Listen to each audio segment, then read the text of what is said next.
are basically 3 proposals on the table right now, and I emailed Chief Westbrook, but it turns out she was out of town all last week, so I didn't get to talk to her today before we came here.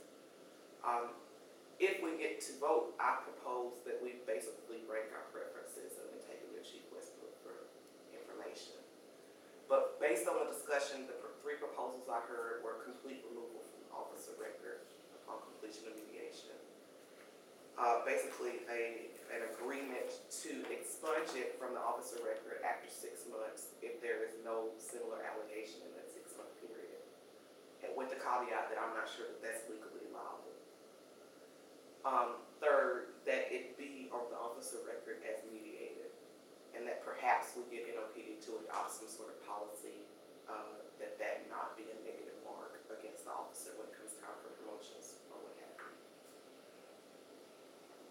Just point of clarification about the second proposal. People in Big Tent were saying if they don't get another complaint within the next year, and you just said if they don't get another similar allegation, so I wondered what, like. That might be me overinterpreting what I read then, because and I think the first person to propose that was you, Miriam. Not on the forum. I think if you sat over there, I'll see and you would. Oh, I do. Kathy, just so you know, Good. we don't have quorum yet, so we're waiting for quorum. Okay, Mike won't, I don't think Mike's going to. Okay. So, That's second. He'll be late to me, I mean. we're waiting for 2 more. But we're discussing anyway, the different proposals that were on the. Actually, yeah, thank you. You might want to look at the discussion that was up there because, as I was saying, based on what I heard on Big Ten, the 3 proposals were complete removal from officer record, or removal after 6 months, and we were discussing whether or not that was after 6 months with no complaints at all, or no complaints related to the mediated allegation. And I couldn't remember who had originally made that proposal. Was they No, exactly. There's also 6 or 12 months was getting. Okay, so 6 or 12 months. There's also the third option of putting it on the officer record as mediated, but asking the chief or someone to implement a policy that not be a negative mark against the officer when it comes time for promotion or what have you. And that it not be a sentence enhancement if the officer is later found to be a violation of policy. On this sheet right here, the bold options, is the middle one, allegation is visible to PIB, the non-supervisors? Is that in effect, it's taken off the record? But that actually is a 4th option that I didn't name, right? So that's the 4th option, that somehow PIB sees the allegation, but nobody else. So PIB is able to consider that allegation if a similar one comes up. But supervisors couldn't see it, and I'm not even sure if that's possible. So there should be a 4th bold here that says there's no record at all. Which is the one above the. No, so we have no record at all. The one that's missing here is, Oh, I see, this should be in bold. yeah, that's what it is. The one above it should be bold. Yeah.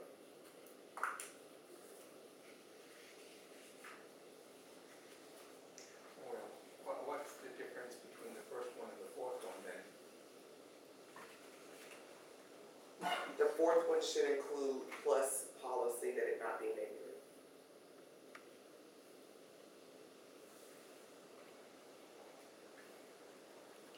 So I'm confusing myself. Hold on a second.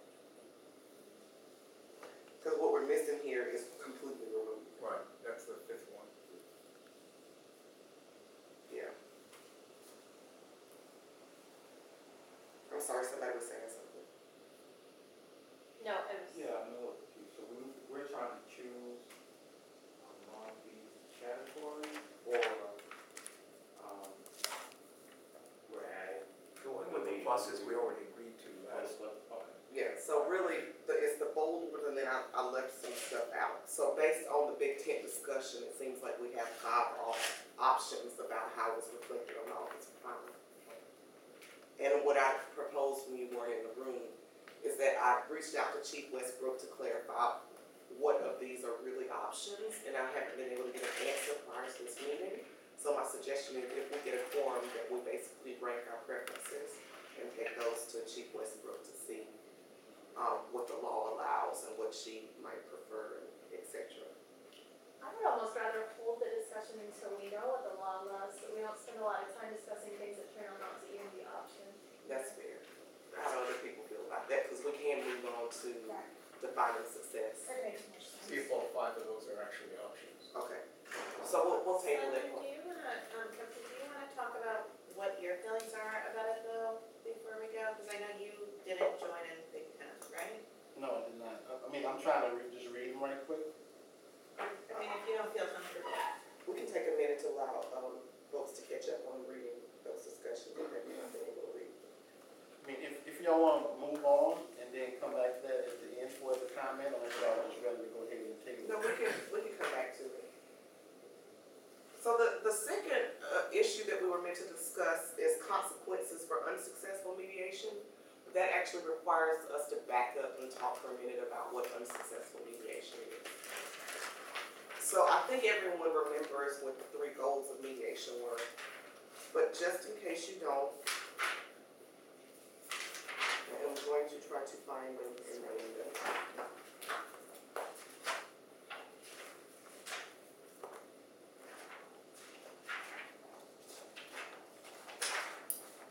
Sorry, I'm not more organized today.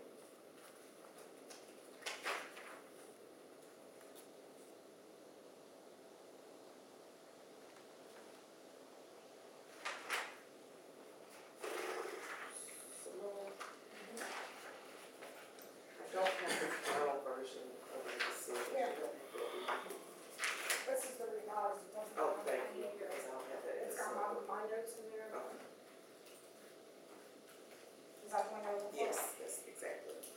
So, we decided that the 3 goals of mediation are listening, create a safe space that create a safe space, facilitate a safe environment where each party feels secure in expressing and hearing one another's points of view. 2, problem solving. Parties listen to each other and determine what led to the complaint and or police interaction, and working together, all parties decide on solutions or next steps. And 3, transformation. Citizens and police sit together in a transformational mediation, a restorative practice that recognizes a breakdown in relationship as the source of conflict and seeks, first and foremost, to repair that relationship as measured by pre and post. I think we took the pre and post survey stuff out. So to repair that relationship. So to recap, our 3 goals are that everybody listen to each other, that they attempt to do some problem solving, and that some sort of relationship restoration takes place. So given those 3 goals, how do we define successful mediation? And I'll go on and put on the table that it has been suggested that successful mediation is everyone showing up and agreeing to participate. And with that, I'll just open the floor. Is there anyone who sees successful mediation in something different or more complex than both parties staying in the room and talking?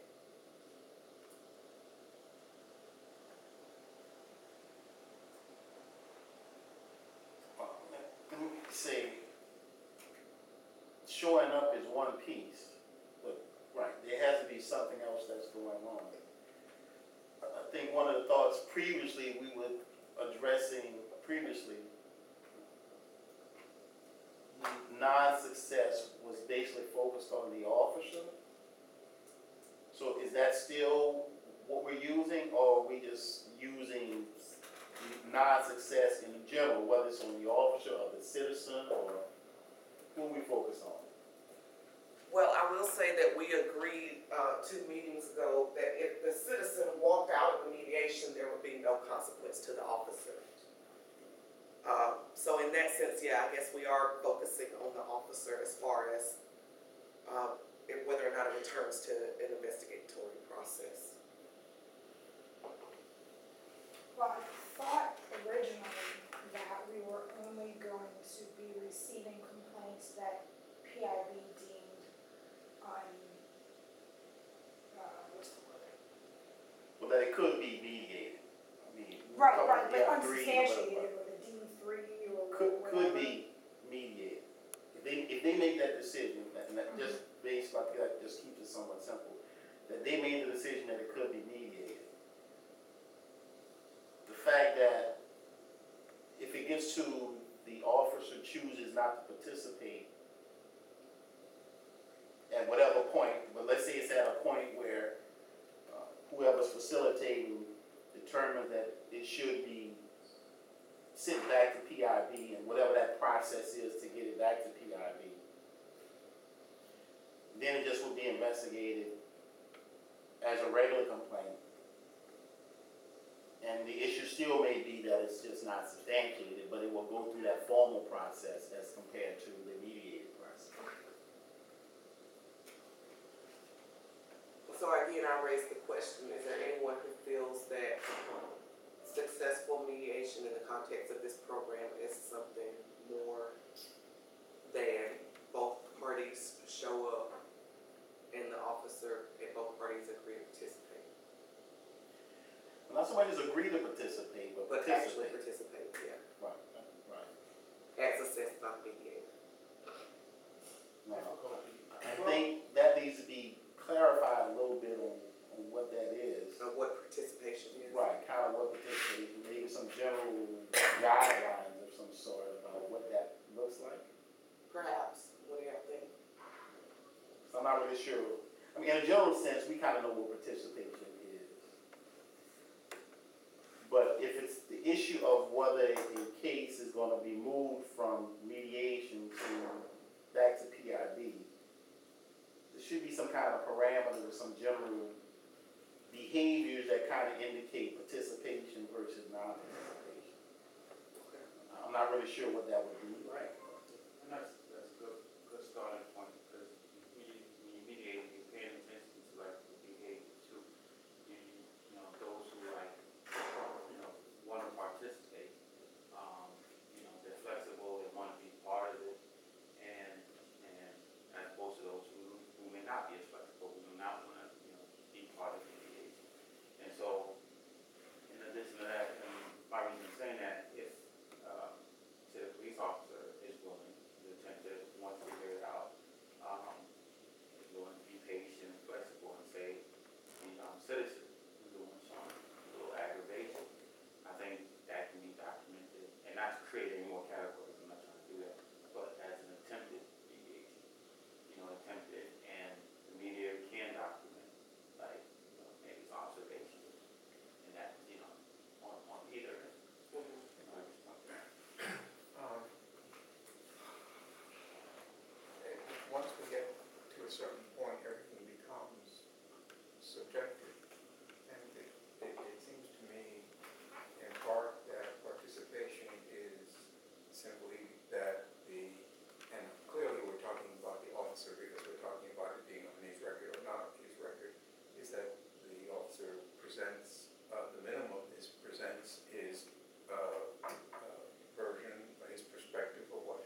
I'm not sure how comfortable unions would be with the mediator making the decision. And I think we have to, as a matter of employment law, have some sort of standard if there are gonna be consequences. So if y'all agree with me, why don't we cordon off the issues for a second and just talk about the officer, because the question here is what happens to the officer if he does not act in good faith in the mediation? Could you One pass that question down? I'm sorry. Yeah, just pass it down. I'm not sure what type of mediations you participated in, but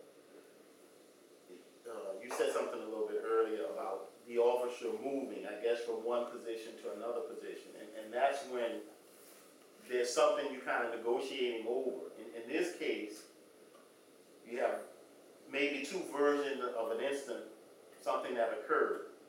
You may not get either party to move from their belief of what transpired. All you may get is both sides articulating their view, want the other person to respect that that is a legitimate view of how it could have been perceived. And you just may have a stalemate from that. You may not get someone saying on the opposite side, oh, you know what, you're right, I could have did X, Y, Z, or I should have done X, Y, Z. You may not get that. That doesn't mean the officer's not willing to participate. His or her view or perception of the circumstances might be, no, it didn't warrant me doing that. What I did was appropriate. And they may be firm. They could be wrong, but that still could be their perception of how they should have behaved under those circumstances. So. And that's kind of like getting into the mediations, but like what I was getting at initially is kind of like the good faith standard. How do you show the or develop indicators for that good faith where the officer or the citizens are both coming in good faith, but either parties decide, well, for whatever reason, I'm just not going to be involved. So there's an interruption in good faith. Okay, and so how do you? So that's to protect either the officer in the sense that, okay, if there's some established indicators, then you can say, okay, he was here, he showed up, good faith, he's ready to play ball, but for whatever reason, citizen didn't want to, so it's not a ding on his record, so he showed up. To me, it's, I wouldn't go all the way to say successful mediation, but it shows good faith. You know what I mean? That's something we kind of talk through, how you get there, establish the indicators for that. You know? And by the same token, if the officer shows up, says, I'm ready to mediate, gets started, and then 5 minutes later, something happens, but the citizen says something, or probably the citizen says something, and the officer says, I can't go on with this. I mean, he has to have that option to stop. And that doesn't mean he's not in good faith. Why would he stop? Maybe he feels threatened by the citizen, or who knows. But it's got to be a voluntary process. So either one has got to I'm have just the curious option. because I've never heard that happening. Well, I don't know what it would be either, but I think there has to be, saying he has good faith doesn't mean he has to sit there for an hour. He could leave after the good faith determination has been made. Yeah. Then you're If you free walk to in- leave. I mean, the citizen could be insulting, Yeah. right, cursing and insulting and whatever, and says, I'm not gonna stand for this. Because both parties walk in human dignity, so if you feel anything violent, you have the right to say, okay. And the mediator obviously Yeah. would try to prevent that. Yeah. He'd say, well, let's take a break, I'll try to talk to citizen and persuade him not to do that. or- But I think you can't say good faith means you have to sit there to the bitter end. Let's say you get to a point where the officer for the moment, because that seems to be what we mostly focused on, because feels, you know what, this is not really moving anywhere. It's he or she mentions that to the facilitator have some more discussion, but it appears that they're at a stalemate. Not right or wrong, but both affirm a position, what took place. The question then becomes, what is the goal from that moment? They both have a perception of what took place. What's the goal then? And that should be somewhat clear from the outset of the mediation, I think. Because then it's going to guide whether there's anything else to talk about. If we're at a position where I'm firm in my position, and if there's a citizen and he or she is firm in their position, on how they view the situation, and me on how I view the situation. If there's nothing else, I mean, why stay that another 15 minutes or 20 minutes? I mean, what am I doing if I don't have any other goal? Now, if it's to get me to see how that could be the case, maybe so. I mean, I'm not sure, but if I can't move, you know what? I didn't do anything wrong. This is what I perceived. This is why I did X, Y, Z. I understand what you're saying, but this is why I did it. Okay, they have a position. Okay, where do we go from there? We stuck. 10 minutes, 15 minutes, we still stuck. Unless there's something, if you get to that point, there's something else the facilitator is trying to do. Is there some other goal if the parties get at that point? If there is, then that's a portion of the person participating as well. If there isn't, then a decision has to be made. If you get to the point to where the officer doesn't see he or she did anything wrong, the citizen is still affirming that, hey, you know what, you did X, Y, Z. Okay, you know, I think this is unproductive at this point. I don't see any need to go further. They'll say, look, I'm ready to end it. Is that going to be held against the officer? Or is that going to be, well, you know what? Okay. You know, you were here, you discussed it, y'all didn't move a position. Or is there something from that point? If there's something from that point to continue, then that potential could be okay. I'm not sure what that would be yet. Because I can see very easily two people in the same circumstance and having two opposite opinions about what took place. And I can see you getting to that point relatively quick. This is all, okay, let me reverse the question and see if it clarifies this for us. What officer conduct would be egregious enough to mete out consequences? Because again, we're talking about that we skipped the incentive discussion. We're talking about what consequences would come if the mediation did not proceed as we wanted it to, right? So what officer conduct is egregious enough for consequences? And the consequence would be that it goes back to be formally investigated. That's what's on the table right now. And so, because I think all of this is valid, and there's a lot of ways things could go, and programmatically, we definitely need to think about what we call success and what we do if folks have the discussion that there's no resolution and blah, blah, blah. But right now, just as far as where PIB is concerned and what we want them to do, if an officer doesn't act in good faith or whatever, what is the definition of egregious behavior enough for consequences? Well, let me address something. Not so much as not acting in good faith, but I think this goes to what I was just addressing. If within the first 5 or 6 minutes, we get to the position where the officer has a position on what he or she believes took place, the citizen has an opinion on what he or she believes took place, what else is to occur? Because you could get there very quick. That's my concern. You can get there very quick to that point. Now, we've been there 10 minutes, we've gone over the circumstance. That's the first 10, let's say. Now we've been there another 10 minutes, maybe 15. We've gone over the facts and circumstances and maybe shared a little bit more. Oh, you know what? I remember this happened. The citizen said, you know what? I remember this happened. A few more things. Doesn't change either party's position. So that's another 20, total 20, 25 minutes. Nobody's moved from their position. Okay, what now? The officer or the citizen, let's say the officer for the moment, can say, okay, you know what? Another 5 or 10 minutes of this, I don't see it's going to accomplish anything. I'm done. Unless we have something else, I don't see any problem with the officer coming to that position at that moment because we don't have anything else. All we have is a discussion, and when they get to the point to where they can't agree on the facts or the circumstances of what took place, perceptions or what reality, if we don't have anything else, then it's okay, I think, for the officer to say, okay, you know, I was here, I shared my point of view, I heard what they had to say, this is what they had to say, I don't think that was quite accurate, this is what I think happened, they think something else happened, we're not going to change each other's opinion, so, and I've been here for a few extra minutes, I don't really see a need to stay here. I think Susan. I think what you're presuming is that this officer and the citizen will have to agree on what happened before anything else could happen in mediation.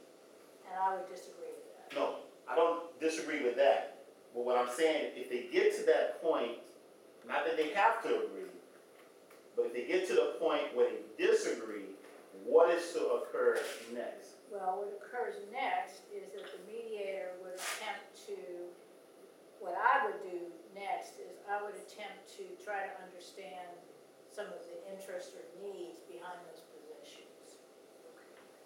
In other words, it's not a court of law. We're not trying to determine the facts of the case. Get you there. Okay, so we're there not to determine what happened, what are the facts. We're there to find out what is the complaint against each other, and specifically, what is the complaint that the citizen has against the officer. So with me, the next thing I would be trying to do is help them figure out what is the interest or need behind those positions that they are taking. So in other words, it's not over when they don't agree on exactly what happened. I think I'm okay with that. But what I'm saying is, when you say the interest, they both believe what they're putting forward is the facts. That's correct. Totally accurate. That's usually Take no true. issue with that. And the citizen believing he or she was wrong in some fashion. The officer believing he or she did the right thing. This is not one where the citizen makes a case and the officer said, oh, you know what? You're right, I could have done that a little bit different. I'm not talking about those kind of situations. I understand. I'm talking about the situations where they're both kind of locked into their position. And unless there's something beyond them articulating a position and the facilitator saying, okay, and maybe this is it. Okay, citizen,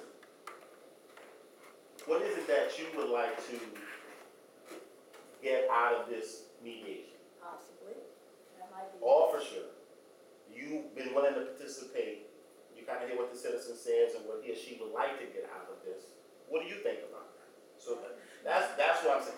Because they can get to the position where they just lock. So the facilitator has to do something beyond that. Now, to me, that's where there is some flexibility on whether the officer is willing to participate. Because I think this. I think within a couple minutes, not long, you can get to the point to where they just lock in their position. They both believe what happened, and so now what happens? This is part of the education of the officer and the citizen before they come to mediation. Okay. So they understand that they're not coming to try to settle on who's right and who's wrong. That's where I was going much earlier when I said, what is the next step? There has to be something that they have to know that there's some other goal or process. Right. What's the goal of us getting there?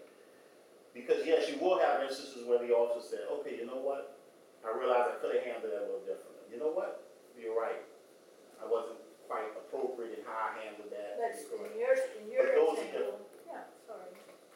In your example, when the mediator says, what would you like to get out of this, citizen? The citizen might say, well, I don't think he's right about what he said he did, but I wish that he'd tell me he's sorry this happened. Or I wish that he'd say, it's too bad that these things, are happening in our city. And the officer might say, well, all I would like is if citizens showed a little more respect to officers. And then they could have that conversation. Right, that's what I was addressing. My concern was something negatively happening to the officer if you got to the point to where they were locked in their position and you didn't have anything else going on. So if the issue is, and like you presented, both parties understand that you're going to discuss your position, you may learn something, it may cause you to feel differently about what you currently perceive about the situation.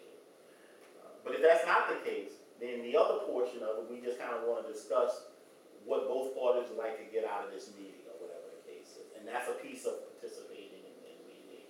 Absolutely. Remember, there are two more goals, right? They're not only listening to hear each other, but they attempt problem solving. And they also attempt to rebuild a relationship, right? However, that's me participating in the discussion. Let me back up and facilitate for a second. I have a couple of proposals. First of all, it's 3 o'clock. I don't think we're going to get a quorum before 3:30. So Tegan has been taking ask people to vote electronically on the issue of consequences. Because I feel that almost everyone's been able to participate in this discussion. So we'll have a little bit more online discussion, and we will set a deadline that people vote prior to our next meeting date, which I suggest be 2 weeks from today. We just wanna make sure that everybody feels like there was a definite purpose for us being here, which I feel that Diane is really understood this too, so. I just wanna throw out there too, that, I'm sorry, go ahead. Sorry, I was just gonna clarify, we're voting between these two options, returning to traditional. Yes, Methods what and really what other- we're talking about is the question is, what officer behavior means the mediation was not successful? And we'll be voting on that because somebody's gonna make a list of different behaviors. Yeah, I'll clarify it all in an Okay. email. But B, we're also voting on whether or not, besides sending it back to investigation and possibly putting a letter in the file, are there any other consequences to the officer? Right? So, again, what I'm planning on doing is bringing y'all's contribution to this discussion thus far to the larger group, asking everyone to weigh in on the discussion and vote by a certain date via email where we can all see. We've been focusing on the officer, but it also just occurs to me, what if we get a citizen who tends to get involved in disputes with police and is not someone who, fulfills obligations in the mediation but keeps on calling? How do we keep track of the citizen as well to make sure we don't have somebody who's just trying to get officers in trouble and, decides, well, this is the way I can do this, and I walk out of these meetings and they're unsuccessful and it goes on his record, and et cetera, et cetera. It could be rough here, this is. Yeah, I would put that question on our agenda for our next meeting because we also need to take up programmatic success at some point, right?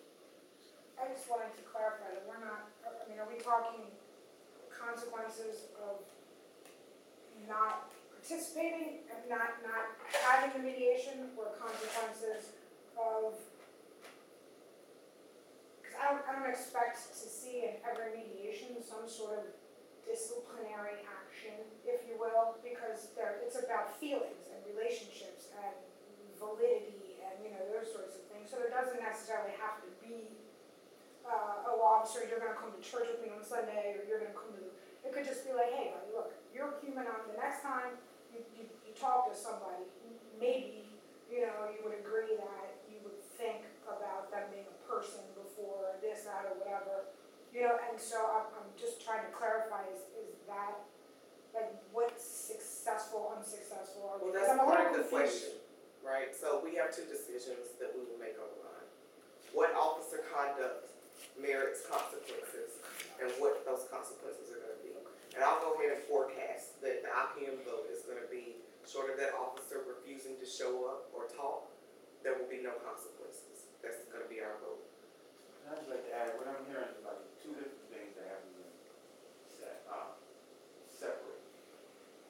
One, a lot of discussion I've been hearing dives into what actually takes place within the mediation, as opposed to, even though this phrase sounds insensitive or a little harsh, like the ground rules prior to stepping into the mediation. So there's to be two distinct, separate things.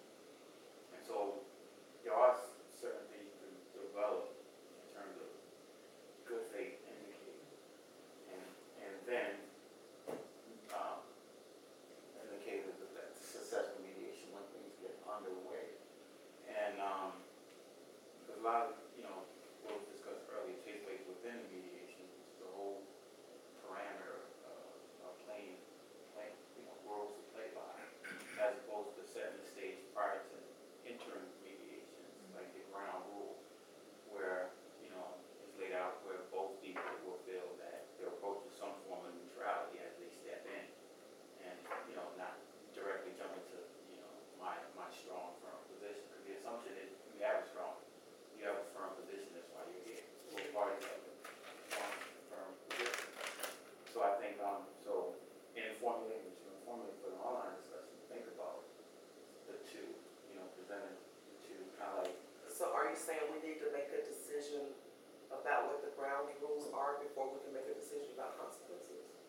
and stuff, and then maybe suppose the citizen freaks out and says, blah, blah, you X, Y, Z, so-and-so, you know, this and that, and the mediator says, oh, whoa.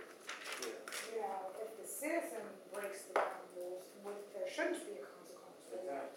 Then the citizens But if the officer then says to the, look, you stupid, blah, blah, you know, whatever, then, you know, is that sort of what you're trying to say? Okay. So I think that we don't need to establish the ground rules yet, but I think maybe what I was trying to say is if someone breaks the ground rules, just use the ground rules as a sentence, not as an established thing yet, maybe? So like breaking of the ground rules is the action that's has Consequential. consequences. I got you.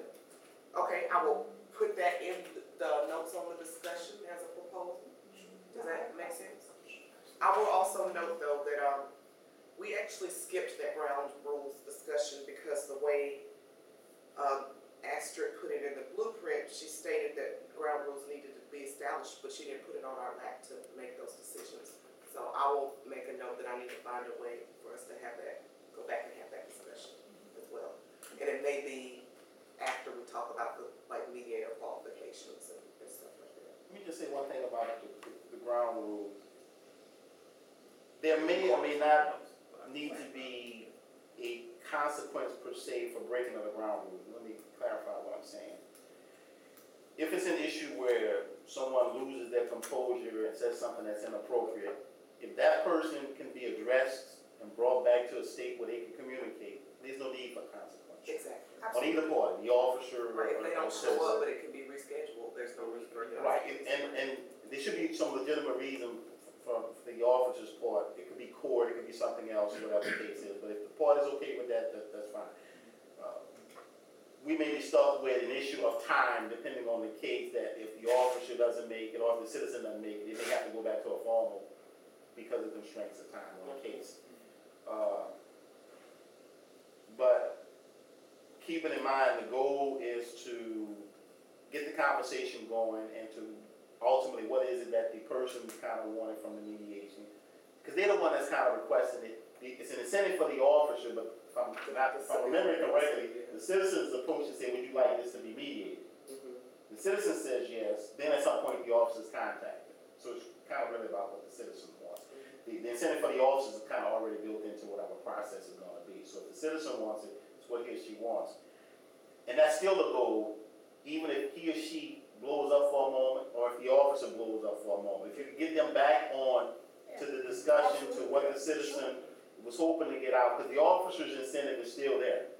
But if it ends, the citizen's incentive is gone. Whatever the citizen was hoping to get is Right, gone. and there's. The officer participated and it just broke down, they still may benefit from the incentive that's kind of built in. So the goal is to get back to where the citizen was of the communication in hopes of having the conversation to continue. So I wouldn't see a consequence just because something kind of goes off track. Right. Initially, at some point. But we should think about that as for we the formulate. civilian as well, right? You know, could be, consequence could be for the civilian as well.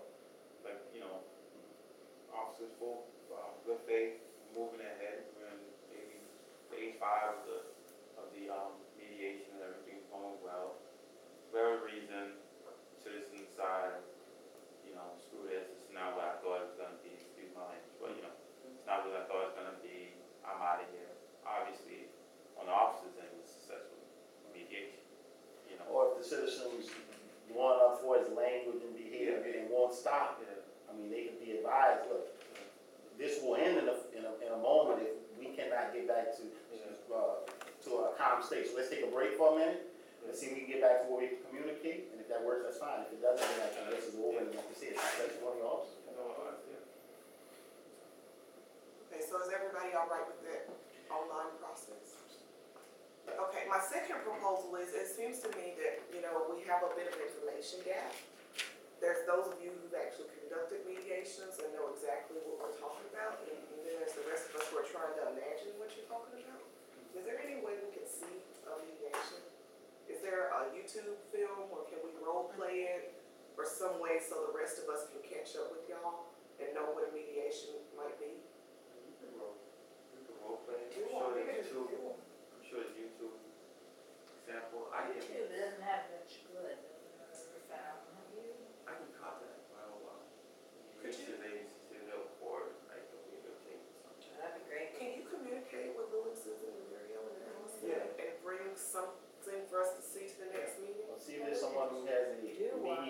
training take, whether they are I have DVDs? a 40-hour mediation trainer manual, I mean, but I'm No, thinking. I don't wanna go back Videotape. I really just wanna see it, right? Like, I wanna see how a facilitator might handle conflict and all of that. I'm looking it up and you. That's what I'm saying, we could just role play one, I mean, we could just make a citizen police complaint and why don't we do it? do it. Who wants to do the fact pattern? Or the complaint pattern? Scenario. Well, we ought to get, probably Simone could do a fact pattern for us. Yeah, we have synopses of every complaint we took in that year in our annual report. Oh, So, yeah. You can have one of those and use that as, Something that would Need a be, couple of those. something that would be equivalent to the types of complaints that this program would be dealing with. Right. So I can make sure y'all get those synopses. And I'm pretty much available next week, if working meetings, but I was very early in the morning, I count all the money and stuff. But, I mean, I'm, the car, I can come and. All right. do stuff. Hi, Isa. Here's just workplace discrimination mediation. Yeah. I need to. You'll see. So I'm gonna rely on the mediators to educate us. Before the 2 weeks. I mean, we Yeah, have so to that's do it my- in 2 Our weeks. third decision, how do y'all feel about 2 weeks from today, same time, same place? That is July.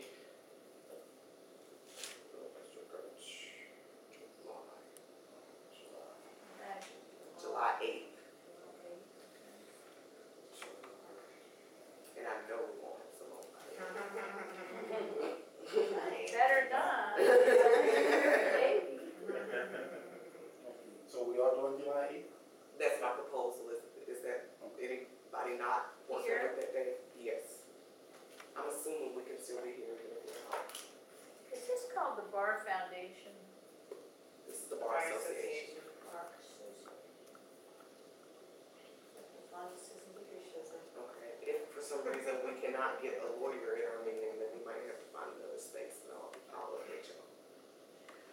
It has to be a member of the We bar have to present. drag Simone. We might just drag her and the baby out of the hospital. That'd be interesting. Okay, cool, so we're tentatively July 8th, 2 o'clock, 2 to 3:30 here. Okay. And so the last little thing I have is just a bit of report back. I recently met with Larry Bagneris, who is the Human Relations Commissioner for the city of New Orleans. And until I met him, I did not really know what they did. But apparently, they handle complaints of discrimination of all kinds regarding housing, employment access, and something else. And as I'm meeting with Larry, he says that the way they handle all these things is through mediating, right? Which is first thing I ever heard of. Apparently, the city of New Orleans pays somebody to mediate these sorts of issues, right? And so I'm like, Larry, this is amazing. I've never heard this before. Can you prepare 10 minutes on what you do for this group? Because we never heard of this as a resource that was out there. Now, what I don't know is he really mediating? Or is he putting two people in a room? Right, I don't know. And I don't know if it's worth our time to bring that information in, but it was surprising to me to know that this was out there. And that Did it's he allow you, did you ask whether you could be a part of it? be a part of what? The mediation, or you could watch it? No, I did not. I did not ask if I could watch. And I should note that, they also do ADA complaints, and those we definitely can't see because they've got some sort of federal thing going on. But I didn't ask about whether or not we could watch some other stuff. He also says that they investigate these discrimination complaints, so I'm guessing that mediation is not always the way to handle things. Legal, like mediate legal things? Like, No, the how examples they- he gave me are like, I went to this restaurant and I waited 45 minutes and they never seated me and it's because I'm black. Oh, those sorts of things. Yeah. Okay. Or I've been trying to get a job in this place and I think that they won't hire me because I'm Asian. Or, you know what I'm saying? Right, right. Yeah, I Yeah. know they do that. EEOC, yeah, definitely. Now, Human Rights Commission. Human Relations. Commission. Commission, Human Relations. Yeah, now currently they only have 2 staff, but pre-Katrina, they were a much larger organization according to Larry. Now maybe, I don't know what y'all would like to learn from him. Maybe it's a conversation, maybe it's getting some documents from him, maybe it's watching one of their sessions. Well, I'd like to find out what they're doing before we actually. Yeah, exactly. So what form of information would be most useful to the group with Hannah bring up? First of all, is he a training? What they do. I mean, I think that you should ask I think that you should at least ask whether you could be an observer in mediation. You might say no, but I think that's the best information we can get. At least some of the best information we can get. I mean, right off the bat, I would ask, is he a trained mediator? You know, he's mediating. What's the training on mediators? Is he the one ostensibly who mediates these? Yes, him and the woman who does the ADA thing. What's her name? I don't remember, because she wasn't there that day, so I didn't get to meet her. The style of mediation you used to be interested in. Yeah, I mean, honestly, it sounds more like conciliation to me, the way he described it. But I will get more details from him on how they do the mediations. Before we pull out, just kind of want to go back to this meeting, the 4 options. I think I heard someone mention that number 1 was related or similar to number 4, if you all put it like that. Whether it should be removed from the office file or not. But one of the things, I think allegations are visible to PIB but not supervisors. I think that's always going to be the case. PIB is always going to track complaints that come in, regardless of how we label them in some fashion. I think that's always going to be there. From what I heard from the discussion is if we can get reassurance from people that that's what PIB will do, people will be fine with PIB knowing, but nobody else knowing. Yeah. And that's my assumption, but I don't actually know how they would do that. And I know folks had some, I believe it was Abby specifically had some concerns that if it wasn't easy for PIB to track, that they wouldn't necessarily do that work. Right. So, Right. Then, Our supervisor okay with that? Not knowing? well, supervisors don't. yeah, they don't always know. I mean, the only way they would know now for some reason and we do most of the complaints, if for some reason they needed to know that, and they could call PIB and say, look, let me have the officers short form. So I have complaints that have come through. But just other than that, and they don't have access to it. So if for some reason there was something that PIB was tracking and wasn't on the officer's short form, then only a few people in PIB would have access to it. So a supervisor, say for example, you're getting ready to apply for a position within the police department. One of the things you have to do is call PIB and get your short form. So if you call PIB, you as an individual, and say, look, I like copy my short form, and they sent it over, mediator wouldn't be on there potentially. PIB was the only one to be aware of it. Your short form will come over without that on there.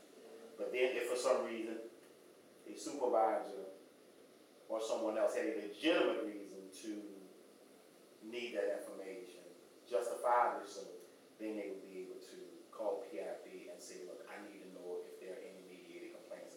I don't know what the circumstances would be that would justify that in of itself, but PIB would probably, and officers probably would be okay with that on some level. You always wonder whether people get around the system if you have something in place, but from a general perspective. Just to clarify process-wise, though, that part of the discussion is tabled Right. until I just was addressing a few things that y'all said y'all were going to just address. Yes, oh yeah, that's right, I forgot. Like, I know we're about to get out of here. The allegation removed from the officer's record after 6 months with no related allegation. With no related allegation initially to PIB who's taking them in, or with no related similar allegation that they pass on to us? I'm not really clear on what that one is. I think I should take that phrase, no related allegation out, that's something I tacked on, but not what actually people said. Okay, all So right. I think they're saying with no citizen allegations at all. Okay. So just, My only concern with that, and this is general, and then I'll be done, is you can get one type of complaint today, Mhm. and a month or two from now, get an entirely different type of complaint, unrelated to, one is related to traffic stop, and one is related to something else entirely. I'm not sure if they should have any relationship or any connectedness in any fashion, Mhm. which is something, just saw something. Yeah, I was also thinking about the date of the allegation, right? Like the date of the event versus the date of the allegation. What if this happened before he did a mediation, but the complaint wasn't filed until after? And that's one thing, for various reasons. I mean, we may get a complaint that we investigated from last year. I had a complaint a few months ago, it was something from like 2011. For whatever reason, I mean, people do certain things and report things at certain times for various reasons, so, yeah, that can happen. Thanks. Did you have any other thoughts on this? No, okay, thanks. Thank you. So, Tegan, did you get all that? Thanks, so. Cool. And so, So I think at this point, we're just gonna agree to come back in 2 weeks and to check your email. Yes. And I'll next time, we're gonna remember to call people and remind them to come. Yeah. My issue was email, city email, I can. Is your city email address the better way to email? Call yeah, but it's getting, it's spam Oh. right now, and Okay. they doing some issues trying to address Oh, okay. that, what I said, so we weren't getting. Call it. And what happened, Mike sent me something, Fine. so he did send me something saying it might not make it, that's what made me started checking. Okay. I said, wait a minute, something. No, You calling me at home? I did. Yeah, I got you.